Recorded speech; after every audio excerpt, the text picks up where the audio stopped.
నమస్కారం కిరణ్ టీవీ ప్రేక్షకులకి స్వాగతం. ప్రస్తుతం మనతో పాటు ఉన్నారు బ్రహ్మశ్రీ ఈశ్వర్ గారి సుకేష్ శర్మ. దైవ దర్శనం సిరీస్ కి స్వాగతం. నమస్కారం గురుగారు. నమస్కారం అండి. గురుగారు, కొండగట్టు అంజన్న క్షేత్రం వెనుక దాగున్న రహస్యాలు మా కోసం తెలియజేయండి గురుగారు. చాలా చక్కని ప్రశ్న అడిగావమ్మా. చాలా మందికి ఈ రహస్యం గురించి తెలియదు. కొండగట్టు ఆంజనేయ స్వామి వారి యొక్క ఆవిర్భావం ఎలా జరిగింది అని. అయితే కొండగట్టు ఆంజనేయ స్వామి వారు పంచముఖుడు. కేవలం ఒకే ముఖముతో, మామూలుగా దేవాలయాల్లో ఆంజనేయ స్వామి వారికి ఒకటే ముఖం ఉంటుంది కదా అనుకుంటారు, కానీ ఆంజనేయ స్వామి వారి యొక్క మూలం లోపలికి వెళితే ఆయన పంచముఖుడు. వందే వానర నారసింహ కగరాట్ క్రోఢాంకుశంజ్వాల. మొత్తం 5 ముఖములు. ఒకటి గరుత్మంతుడు, నారసింహుడు, వరాహుడు, తర్వాత ఆంజనేయ స్వాముడు, హయగ్రీవుడు. మొత్తం 5 ముఖములు. ఈ 5 ముఖములతో ఆంజనేయ స్వామి వారు కొండగట్టు అనేటటువంటి దివ్య క్షేత్రంలో వెలవడం జరిగింది. అయితే కొండగట్టు ఆ పేరులోనే ఉన్న పదం. ఆ ప్రాంతంలో కొండపైన స్వామివారు వెలవడానికి ముఖ్యమైనటువంటి కారణం ఏంటి అంటే, శ్రీరామాయణంలో ఆంజనేయ స్వామి వారు హిమాలయాలకు వెళ్ళి సంజీవిని పర్వతాన్ని పెకలించి తీసుకొని వస్తున్నారు అని మనకొక విషయం తెలుసు అందరికీ. అవును గురుగారు కదా. అలా పెకలించేటప్పుడు ఆంజనేయ స్వామి వారి యొక్క వేగం ఎంత తీవ్రతమైంది అనేది ఈ సందర్భాన్ని మనకు తెలుస్తుంది. ఆయన ఆ పెద్ద పర్వతాన్ని అలా తీసుకొని వెళుతూ ఉంటే ఆ పర్వతంలోంచి ఒక చిన్న ముక్క విరిగి ఇప్పుడున్నటువంటి ప్రాంతంలో పడింది అని మనకు శాస్త్రము మరియు పురాణాల్లో దీనికి సంబంధించినటువంటి ఆధారాలు చాలా లభించాయి. ఆ ముక్క ఎక్కడైతే పడిందో అందులో సంజీవిని పర్వతం ఏదైతే ఉందో అందులోంచి పడ్డప్పుడు ఒక సంజీవిని అనేది ఒక చిన్న మూలిక మాత్రమే, కానీ అలాంటి ఎన్నో దివ్య ఔషధాలు ఈ ప్రాంతంలో ఈ కొండలలో ఉన్నాయి. ఎన్నో దివ్యమైనటువంటివి, మహిమాన్వితమైనటువంటి బదనికలు, మూలికలు, ఇవన్నీ కూడా ఈ ప్రాంతంలో ఉన్నాయి.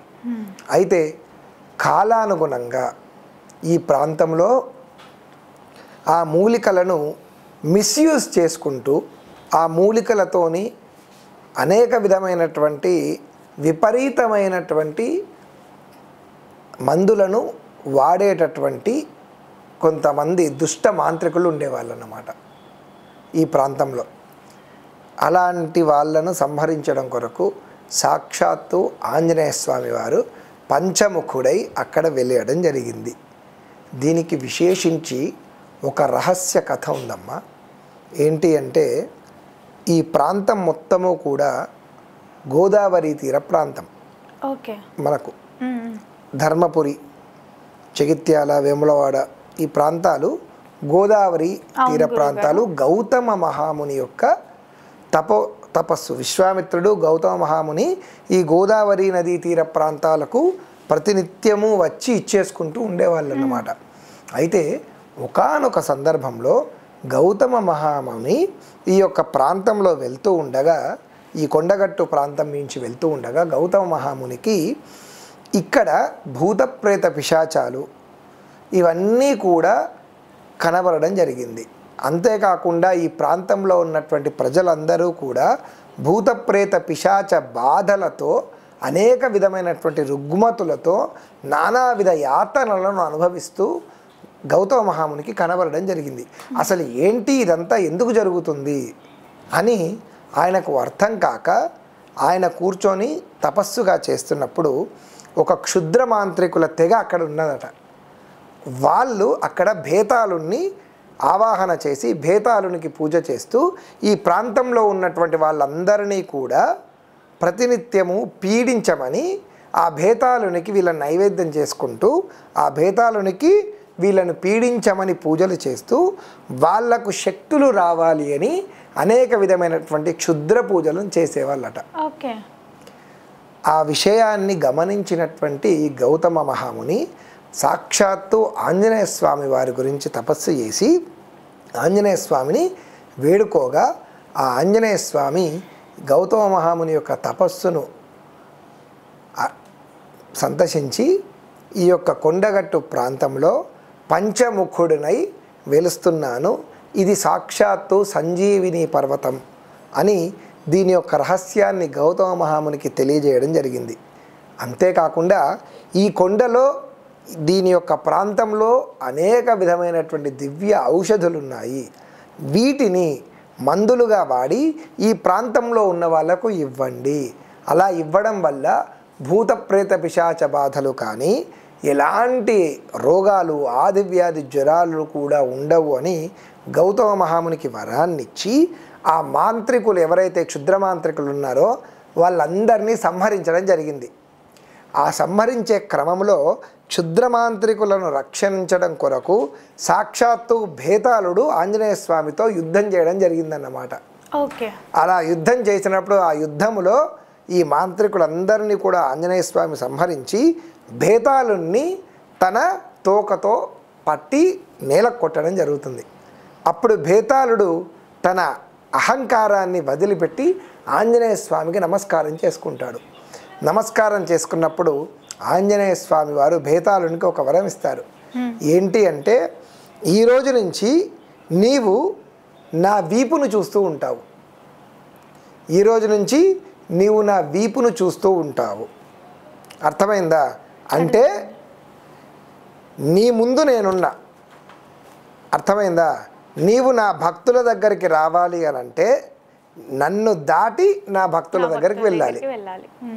అర్థమైందా? కాబట్టి నన్ను నీవు దాటే సాహసం చేయలేవు. కానీ ఇప్పటి నుంచి నువ్వు ఇదే దేవాలయంలో ఉండు.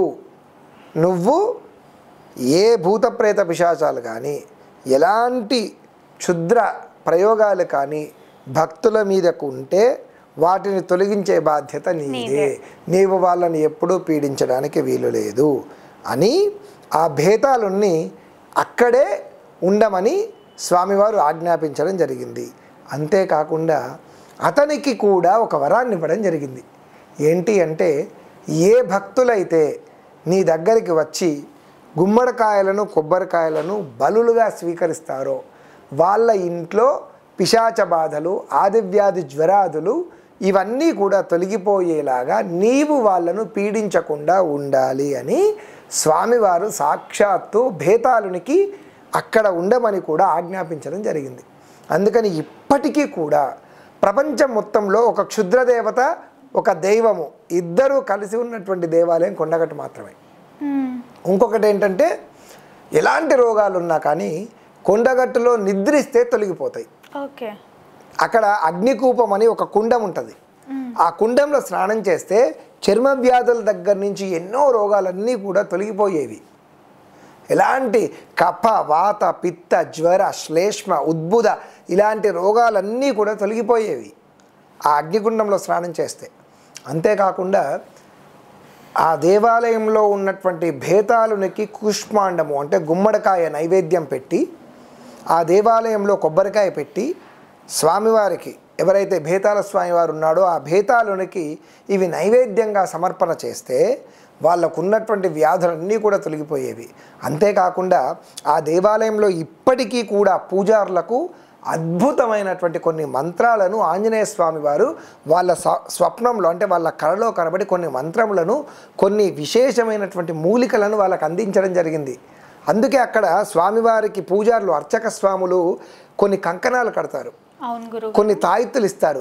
ఆ తాయిత్తుల లోపల ఆ పరిసర ప్రాంతాల్లో ఆంజనేయ స్వామి వారు ఇచ్చినటువంటి దివ్య వనమూలికలను ఆ తాయిత్తులలో పెట్టి కడుతూ ఉంటారనమాట.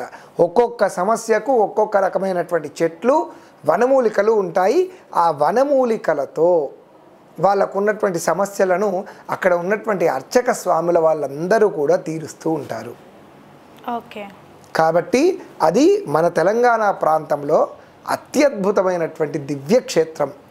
తెలుసుకునేటటువంటి వాళ్ళు ఉంటే చక్కగా అక్కడికి వెళ్ళి ఆదివ్యాధి జ్వరాదులు కావచ్చు, భూతప్రేత పిశాచ బాధలు కావచ్చు, ఎవరికైనా కానీ మా ఇంటి మీద మా కుటుంబం మీద ఏమైనా చెడు ప్రయోగాలు జరిగాయి అన్న అనుమానం ఉంటే ఖచ్చితంగా వెళ్ళి ఒక్క రాత్రి నిద్ర చేసి భేతాల స్వామివారి దగ్గర గుమ్మడికాయ కొబ్బరికాయ కొట్టి ఆంజనేయ స్వామిని అర్చించి అక్కడ ఉన్న అర్చక స్వాములతో మీరు రక్షాబంధనం కట్టించుకున్నట్టయితే ప్రపంచంలో ఎంత పెద్ద క్షుద్ర దేవత అయినా కానీ మీ నీడను కూడా దాటలేదు. అది ఆంజనేయ స్వామి యొక్క రక్ష. హనుమ రక్ష అంటే అంతలా ఉంటుంది. ఆయన అనుగ్రహం అందులో పంచముఖుడు మహాశక్తివంతమది. ఆ క్షేత్రం గురించి ఎంత చెప్పినా తక్కువే. కాబట్టి ఈ క్షేత్రాన్ని సందర్శించుకోవాలి. ఇది మన తెలంగాణలో మనకు అద్భుతమైనటువంటి దివ్యక్షేత్రం. ఓకే గురుగారు, కొండగట్టు అంజన్న గురించి మా కోసం మా ప్రేక్షకుల కోసం ఎంతో చక్కగా వివరించినందుకు ధన్యవాదాలు గురుగారు. నమస్కారం. మా దైవ దర్శనం సిరీస్ మీకు నచ్చినట్టయితే మా వీడియోని లైక్ చేయండి, షేర్ చేయండి, మా ఛానల్ని సబ్స్క్రైబ్ చేసుకోండి. గురుగారిని కలవాలి లేదా మాట్లాడాలి అనుకుంటే వీడియోలో స్క్రోల్ అవుతున్న నెంబర్ని సంప్రదించండి. ఇంకా ఎలాంటి డౌట్స్ ఉన్నా కూడా మాకు కామెంట్ ద్వారా తెలియజేయండి. Thank you.